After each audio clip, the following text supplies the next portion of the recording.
아멘. 우리 이렇게 축복하겠습니다. 예수 이름으로 사랑하고 축복합니다. 이렇게 인사하겠습니다.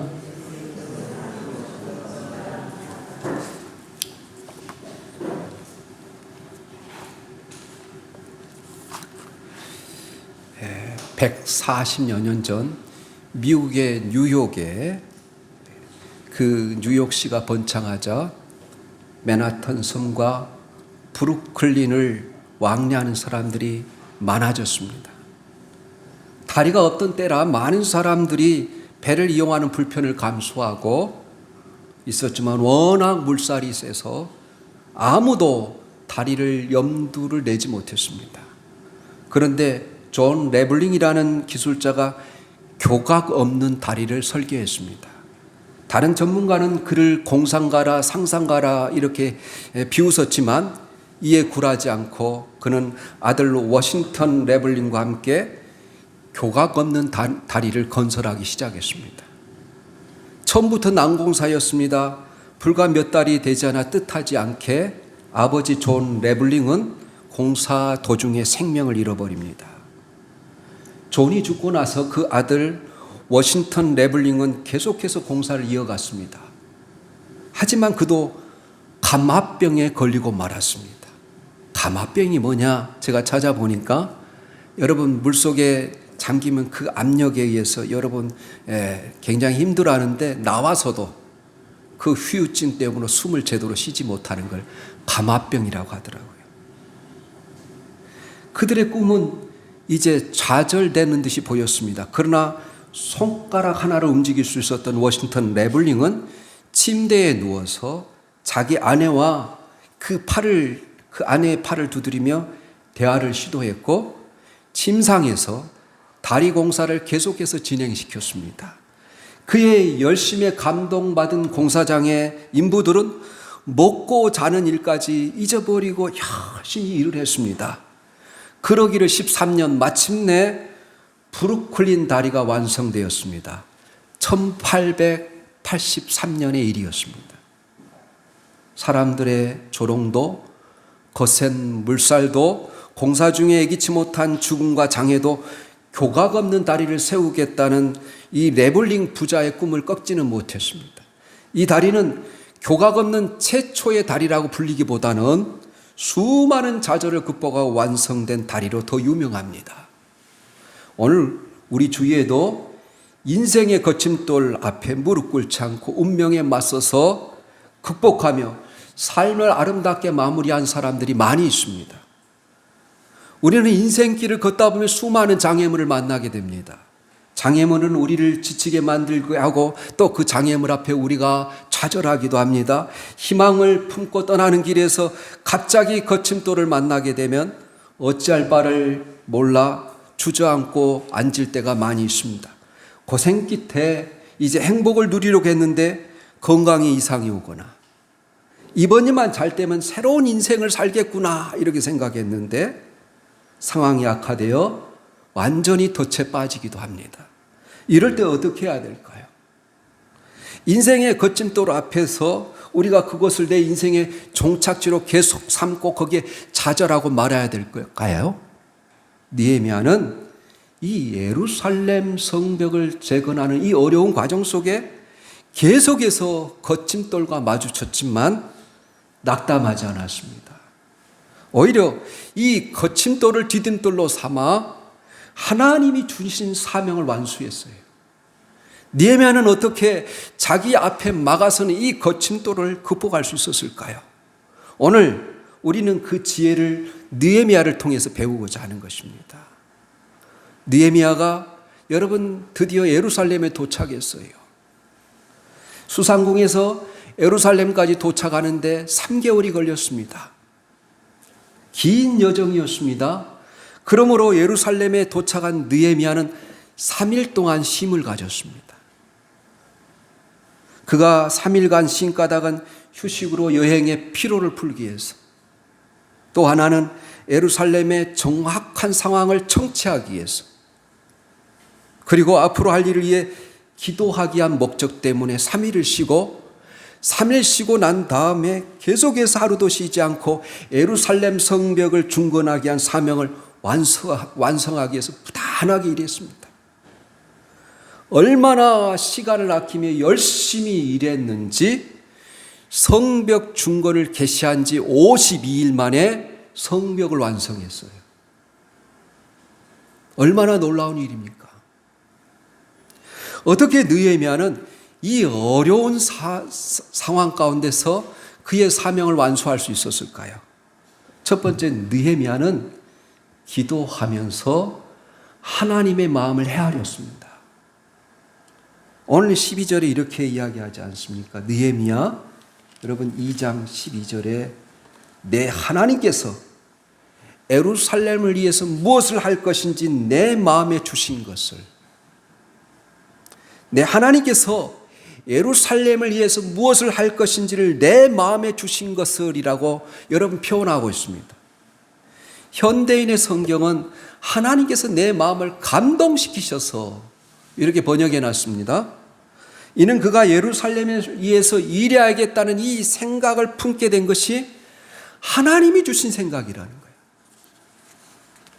하나님께서 이러한 마음을 그의 마음에 심어주셨다는 거예요. 영어 성경에 더 분명하게 표현해 주고 있어요. I had not told anyone. 나는 어떤 사람에게도 말하지 않았다. What my God, 나의 하나님이 had put in my heart. 내 마음에 입력해 주신 to do for 예루살렘. 예루살렘을 위해서 무엇을 해야 할지를 내 마음에 입력시켜 주신 것을, 내 마음에 이미 심어 주신 것을 아무에게도 말하지 않았다. 그래서 하나님께서 예루살렘 성벽을 중건하게 하고자 하는 그 마음을 하나님이 주신 거예요. 느헤미야는 하나님께 감동된 사람이었습니다. 문제가 있을 때마다 그는 하나님께 부르짖는 사람이었어요. 당시에 이 조국의 형편을 직접 목도하고 가슴 아파한 이스라엘 사람들은 적지 않았을 것입니다. 수많은 사람들이 이 성벽이 무너진 것을 보았을 것입니다. 그러나 아무도 이 성벽을 중건하려고 나서는 사람은 없었어요. 하나님께서 느헤미야에게 이 생각을 심어주셨어요. 이 마음과 의지를 심어주셨어요. 이는 그가 이 일을 위해서 하나님께서 부르심을 받았다는 사실을 시사해 주는 거예요. 여러분, 우리 안에 선한 소원과 꿈이 있으면 그 하나님이 주신 거예요. 빌립보서 2장 13절에 이렇게 말합니다. 너희 안에 행하시는 이는 하나님이시니 자기의 기쁘신 뜻을 위하여 너에게 소원을 두고 행하게 하시나니, 이렇게 이야기해요. 그래서 우리에게 어떤 꿈과 열정이 생기는 것은 하나님이 주신 거예요. 여러분, 기도든 전도든 교회를 위해서 무엇을 봉사하겠다는 마음이 강렬해지면 이거 무시해서는 안 됩니다. 성령님이 감동시키는 거예요. 성령의 감화는 우리를 향한 하나님의 부르심에, 여러분, 우리가 환경과 타협하지 말고 무조건 따라야 돼요. 여러 가지 어려움이 애상되는 일이라 할지라도 주저하거나 미루게 되면 이 성령의 감동은 소멸되게 되어 있습니다. 성경은 성령을 소멸치 말라 그래요. 하나님께서 우리에게 선한 마음을 주시고 하나님을 위해서 무엇인가를 하고 싶어하는 그 마음을 주실 때 여러분, 환경을 보고 여러분 자꾸 미루게 되면 이 마음은 사라지게 되어 있어요. 그렇습니다. 하나님은 우리를 감동시켜서 일할 마음을 주실 때는 하나님께서 그 일을 위한 모든 여건을 다 마련해 주시고 기다리시는 거예요. 그러므로 마음속에 하나님의 일을 하고자 하는 이 마음이 일 때는 즉시 순종해야 돼요. 즉시 일어서야 돼요. 우리 모든 성도들은 이런 마음의 감화가 일 때는 하나님의 부르심을 놓치지 마시기를 예수님의 이름으로 응원합니다. 12절에 보면 느헤미야는 하나님께서 자기를 본에 일하게 하신 이 예루살렘의 상태를 파악하기 위해서 은밀하게 행하였던 것을 볼 수 있습니다. 내가 아무에게도 말하지 않아 밤에 일어나 몇몇 사람과 함께 나가서 내가 탄 짐승에는 다른 짐승이 없더라. 느헤미야만 이 나귀를 타고 아마 밤중에 몇몇 사람들과 함께 이 성을 여러분 살피는 거예요. 느헤미야는 하나님의 일을 철저히 준비하고 세심하게 계획하며 서두르지 않았습니다. 그리고 그가 기도한 후에 이 현 상황을 정확하게 파악하는 일부터 시작했어요. 그래서 13절부터 15절까지는 이 예루살렘 성을 여러분 쭉 순행하면서 보았던 장면이에요. 오늘 느헤미야가 골짜기 문으로 나가서 용정을 지나 본문에 이르는 동안에 그의 눈에 비친 예루살렘의 상태가 13절에 나옵니다. 그 밤에 골짜기 문으로 나가서 용정으로 분문에 이르는 동안에 보니 예루살렘 성벽이 다 무너졌고 성문은 불탔더라. 여러분, 용정이라는 것은 그 문 이름이 골짜기 문이에요. 그 문을 지나서 용정, 용같이 생기는 여러분 우물을 가리켜요. 우물정착. 용같이 생긴 우물을 지나서 분문에 이르는 동안. 분문이라는 건 영어성의 덩게이트, 똥이란 뜻이에요. 똥문이란 뜻이에요. 그러니까 이 분문에는 예루살렘 성의 모든 쓰레기와 더러운 오물들을 다 내보냈던 문이에요. 예루살렘 성벽이 다 무너졌고 성벽은 불탔더라. 성문은 불탔더라. 이렇게 이야기합니다. 여러분, 이 밤이었음에도 불구하고 이 성벽이 모두 무너지고 이 성문이 불에 탄 것을 톡톡히 볼 수 있을 정도로 그렇게 여러분 처참했어요. 그가 수상공에서 그의 형제를 통해 들은 그것을 지금 이제 직접 목격하니 그 형제들의 보고가 하나도 틀림없이 똑같은 거예요. 이와 같이 참담한 상태였음에도 당시 이스라엘 자손 중 그 누구도 성벽을 중건하고자 하는 마음이 없었어요. 아무리 성벽이 높고 여러분 성문이 튼튼해도 공격을 받을 가능성은 언제나 열려 있는데, 여러분 당시 이스라엘 자손들은 참으로 이태로운 지경에 아무도 이 예루살렘의 황무함을 극복하고자 하는 그러한 영적인 안목을 가지고 있지 않았어요. 우여곡절 끝에 예루살렘 성전은 지었어요. 수룹바벨 성전은 완성했어요. 그런데 성벽이 없었기 때문에 제대로 된 도시를 형성할 수가 없었어요. 그뿐만 아니라 계속해서 이스라엘 성벽의 재건을 시기하는 이 사마리아 사람들이 그들을 괴롭히고 약탈을 일삼았으며 사람들을 잡아가거나 죽이기도 했어요. 그러니 성전이 있어도 마음 놓고 예배 드릴 수 없는 상황이었어요. 그래서 하나님께서 마침내 느헤미야의 마음을 움직이신 거예요.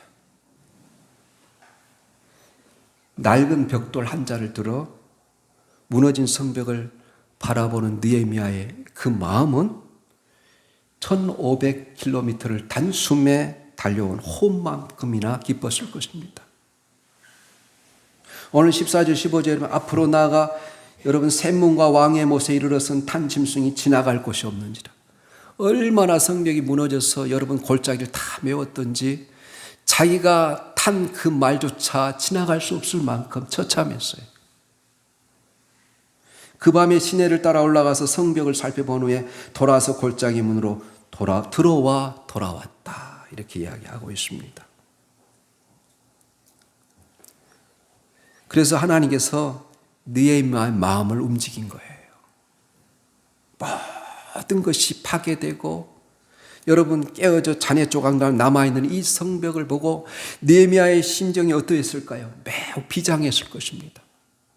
그렇게 느헤미야는 아무도 일어나지 않는 그 깊은 밤에 홀로 무너진 성벽과 타버린 이 성문을 돌아보며 상황을 정확하게 파악했어요.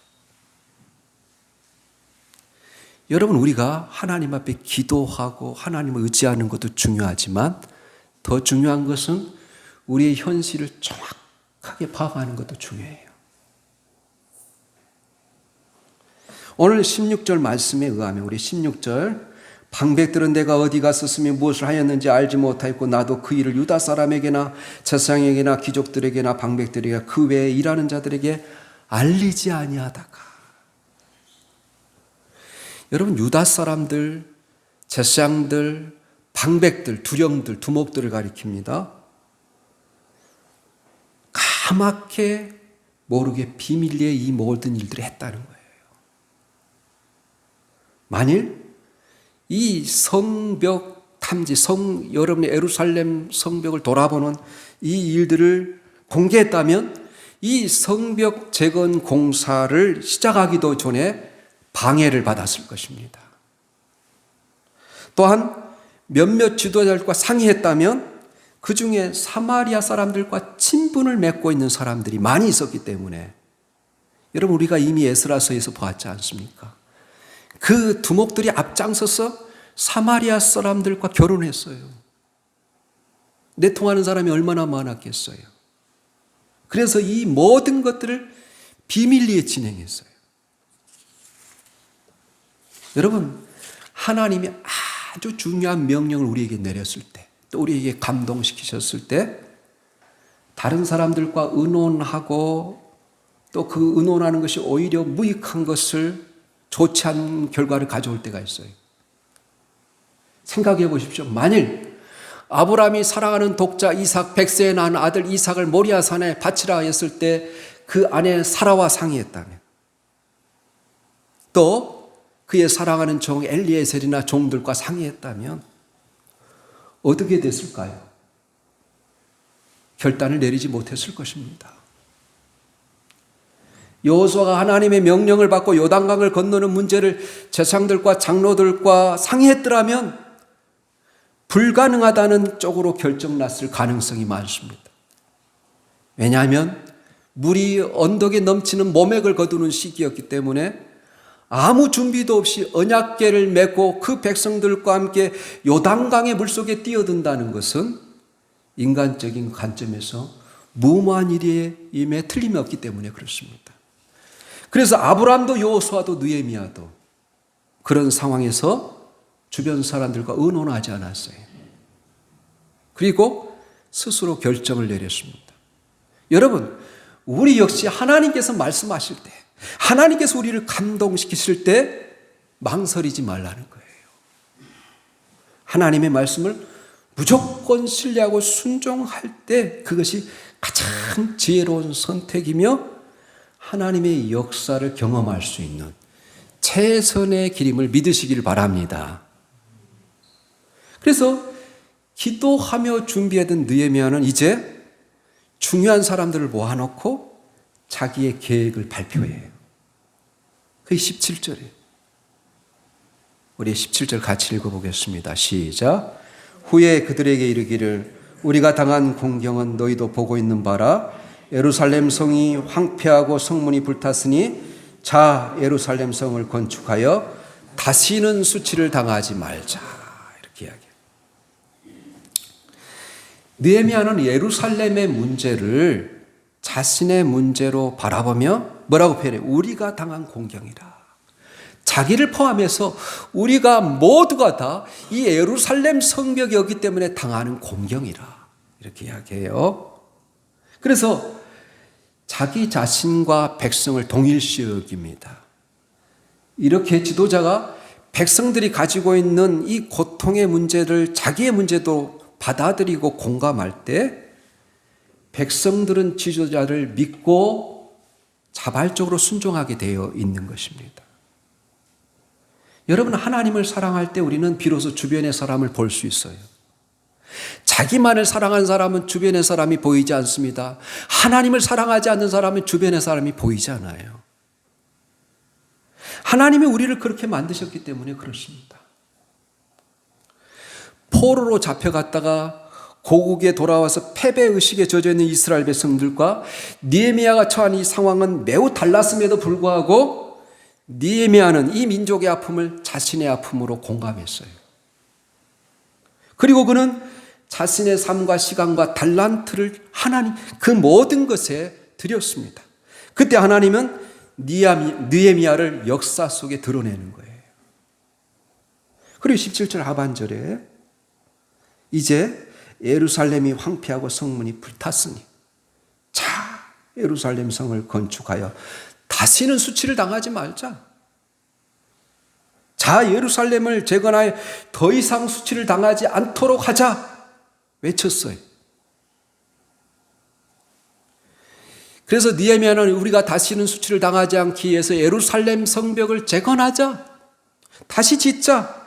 예루살렘 성벽의 재건의 당위성을 선포합니다. 자신이 직접 수치를 당하지 않았음에도 불구하고 하나님의 눈으로 역사를 바라보고 진단하며 성벽 재건을 여러분 사람들에게 여러분 같이 하자고 격려하는 거예요. 자, 예루살렘 성을 건축하며 다시 수치를 당하지 말자. 이 느헤미야의 호소에는 수많은 뜻이 함축되어 있어요. 성벽이 무너졌다는 건 미래가 없다는 뜻이에요. 우리의 안정이 보장되지 않는다는 뜻이에요. 성벽이 무너졌다는 것은 다음 세대를 위한 준비가 전혀 없다는 뜻이에요. 이에 느헤미야는 모두가 공감할 수 있는 비전을 나누면서 이제까지 하나님께서 어떻게 자기에게 역사하시고 하나님이 도와주셨는지를 간증합니다. 여러분 그 형제로부터 소식을 듣고 나서 그때부터 금식하며 지금 여기까지 하나님께 어떻게 도우셨는지를 간증을 해요. 그래서 느헤미야는 이 계획 가운데 하나님의 은혜와 도우심이 있음을 확신하면서 바로 이 사람들을 설득하는 거예요. 여러분 18절에 이렇게 말합니다. 또 그들에게 하나님의 선한 손이 나를 도우신 일과 왕이 내게 이런 말씀을 전하였더니 그들의 말이 일어나 건축하자 하고 모든 힘을 내어 이 선한 일을 하려 하매 그러잖아요. 그래서 느헤미야가 지난 4개월 동안 페르시아 궁전에서 일어났던 일을 간증하는 거예요. 예루살렘 성벽 재건을 중단시켰던 이 아닥사스다의 마음이 어떻게 변하게 되었는지, 그가 목숨을 걸고 무릅쓰고 이 아닥사스다 왕 앞에 이르렀을 때 예루살렘 성벽을 중단시켰던 아닥사스다의 마음이 변했다는 것, 그리고 하나님이 그 마음을 바꿔주셨다는 것, 자신의 간청으로 성벽 재건에 필요한 모든 재료를 제공받았던 것, 그리고 자신이 요청하지도 않았는데 군대와 군대 장관을 보내셔서 자기를 여기까지 호위했다는 것, 이 모든 것이 하나님의 선한 손이 도우셨으므로 그래서 하나님께 영광을 돌리는 거예요. 여러분, 하나님의 선하신 손이, 하나님의 선하신 능력이 여러분과 여러분의 자녀들 가운데 항상 함께 할 수 있기를 예수님의 이름으로 축복합니다. 이렇게 간증하고 사람들의 동참을 촉구하자 놀라운 일이 일어났어요. 이스라엘 백성들이 느헤미야의 말을 듣고 일제히 일어나서 그들의 말이 일어나 건축하고자 하고 모두 힘을 내어 이 선한 일을 하려 하며 그러잖아요. 이스라엘 백성들의 마음이 뜨거워진 것이 아니라 실제로 일어난 하나님의 일을 하기 시작했어요. 마음으로 정신적으로만 받아들이는 것이 아니라 실제 이제 일어나서 행동을 하는 거예요. 그런데 우리가 이렇게 하나님의 선하신 일들을 하려고 할 때 반드시 기억해야 할 것이 하나 있습니다. 사단이 하나님의 선한 일을 방해한다는 거예요. 그게 19절입니다. 19절에 호론 사람 산발락과 종이었던 암몬 사람 도비아와 아라비아 사람 게셈이 이 말을 듣고 우리를 업신여기고 우리를 비웃어 이르되 너희가 하는 일이 무엇이냐? 너희가 왕을 배반하고자 하느냐? 그래. 이 사단의 반응은 언제나 똑같습니다. 너희가 왕을 배반하고자 하느냐? 말하므로 오해를 불러일으키고 이간질을 시키는 거예요. 이 일에 앞장섰던 호론 사람 산발랏은 사마리아 통치자로서 유대와 예루살렘을 실질적으로 지배하는 사람이었습니다. 또한 암몬 사람 도비아와 또 아라비아 사람 게셈은 예루살렘 성의 회복을 두려워하는 사람들이었어요. 악을 도모하는 자들끼리 똘똘 뭉치는 거예요. 여러분, 항상 어떤 사건이 일어날 때 악을 도모하는 사람이 똘똘 뭉칩니다. 어떨 때? 우리 성도들이 하나 될 때 톡 뭉쳐요. 그러나 준비된 사람 느헤미야는 기도하며 이에 대비했고 다음과 같이 선포해요. 20절 말씀, 너무 중요한 말씀, 오늘 본문의 핵심입니다. 우리 20절 한번 다 같이 읽어보겠습니다. 시작. 내가 그들에게 대답하여 이르되 하늘의 하나님이 우리를 형통하게 하시리니 그의 종들인 우리가 일어나 건축하려니와 오직 너희에게는 예루살렘에서 아무 기업도 없고 권리도 없고 기억되는 바도 없다 하였느니라. 쉬운 성경으로 읽어드리겠습니다. 하늘의 하나님께서 우리가 하는 일을 성공할 수 있도록 도와주실 것이요, 우리는 하나님의 종이요, 우리는 성벽 쌓는 일을 시작할 것이요, 하지만 당신들은 예루살렘과 아무 상관이 없어 차지할 목도 없고 요구할 권한도 없어, 당신들에게는 국물도 없어, 한마디로 이렇게 이야기하는 거예요. 이스라엘의 대적들은 이 성벽 재건을 결의하고 공사를 시작하려고 하자 이스라엘 백성들을 업신여기며 비웃었어요. 너희들이 쌓는 그 성은 여호가 올라가면 무너질 것이다. 다른 성경에 보면 그렇게 돼 있어요. 그러나 느헤미야는 그들의 비웃음을 무시하고 이렇게 말합니다. 하늘의 하나님 우리를 형통하게 하시리니, 하늘의 하나님이 우리를 형통하게 하시리니 선포함으로써 그들의 조롱을 무시해요. 예루살렘 성벽 중건이 하나님의 뜻임을 알았기 때문에 반드시 하나님의 선한 손이 도우실 것을 확신했어요. 대적들의 집요한 방해에도 불구하고 한치의 흔들림 없이 공사 개시 불과 52일 만에 예루살렘 성벽을 완성해요. 얼마나 놀랍습니까? 이런 결과는 하나님의 인도를 절대적으로 신뢰한 사람만이 하나님의 일을 이루게 된다는 사실을 교훈하는 거예요. 여러분, 현실을 볼 때 아무런 희망의 근거가 없지만 하나님께서 지금까지 느헤미야의 그 모든 길에 형통하게 하신 것처럼 하나님께서 형통하게 하시리니 확신을 갖고, 여러분 지도자에게 가장 중요한 건 확신이에요. 이 확신과 비전이 성도들에게 퍼질 때, 하나가 될 때 일이 이루어지는 거예요. 우리 한번 두 구절 말씀 찾아보겠습니다.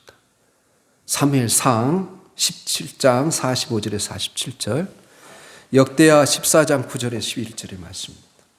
여러분, 우리가 너무나 잘 아는 말씀입니다. 여러분, 골리앗 앞에서 다윗이 이렇게 외치는 것입니다. 사무엘상 17장 45절에서 47절입니다. 우리 같이 읽겠습니다. 시작. 다윗이 블레셋 사람에게 이르되 너는 칼과 창과 단창으로 내게 나오거니와 나는 만군의 여호와 이름 곧 내가 모욕하는 이스라엘 군대에 하나님의 이름으로 내게 나아가노라.